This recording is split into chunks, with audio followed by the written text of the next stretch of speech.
আপনারা সকলেই জানেন র্যাব প্রতিনিয়ত দেশের আইনশৃঙ্খলা পরিস্থিতি সুন্দর স্বাভাবিক রাখার জন্য কাজ করে যাচ্ছে। দেশের মাদক নির্মূল, সন্ত্রাস দমনের পাশাপাশি যে কোনো চাঞ্চল্যকর ঘটনার পেছনে দ্রুত পদক্ষেপ নিয়ে থাকে। তারই ধারাবাহিকতায় উত্তরাতে অবস্থিত ব্রাইট ফিউচার হোল্ডিং লিমিটেড নামে একটি প্রতিষ্ঠান, যার পরিচালক হিসেবে ছিলেন আক্তার হোসেন সোহেল, তার নামে একাধিক অভিযোগ আমাদের র্যাব 1 বরাবর দাখিল হয়। তারই প্রেক্ষিতে র্যাব 1 এটা নিয়ে ছায়া তদন্ত শুরু করে।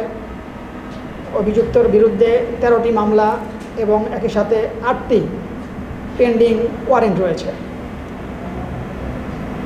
জিজ্ঞাসাবাদে প্রাথমিকভাবে জানা যায় তার 2014 সালে প্রাথমিকভাবে সে এই প্রতিষ্ঠানে শুরু করে এবং তার এখানে আনুমানিক 26 জনের মতো ব্যক্তি বিভিন্ন মেয়াদে ইনভেস্ট করে। তার এই প্রতারণার কৌশল ছিল যে কোনো ইনভেস্টমেন্টের পেছনে 24 মাসে ডবল, 36 মাসে ডবল, এমনকি 48 মাসে ডবল। এবং এই কয়েকটি অভিযোগের প্রেক্ষিতে তার বিরুদ্ধে আমরা কাজ শুরু করি। সে অত্যন্ত চতুর প্রকৃতির লোক। সে কোনো মোবাইলের সিম ইউজ করতো না। সে প্রতিনিয়ত অনলাইনে কথা বলতো। অনেক চেষ্টার ফলে আমাদের র্যাব 1-এর অত্যন্ত চৌকস একটি দল তাকে ট্রেস করতে সক্ষম হয় এবং আজকে সকাল 11 ঘটিকায় উত্তরা 4 নম্বর সেক্টর থেকে তাকে গ্রেপ্তার করতে সক্ষম হয়।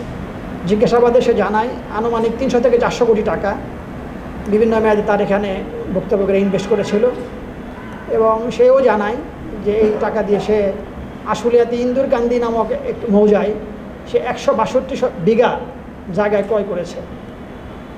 সবচেয়ে আশঙ্কার বিষয় যে এই একই প্যাটার্নে একাধিক প্রতিষ্ঠান উত্তরাতে কাজ করতেছে।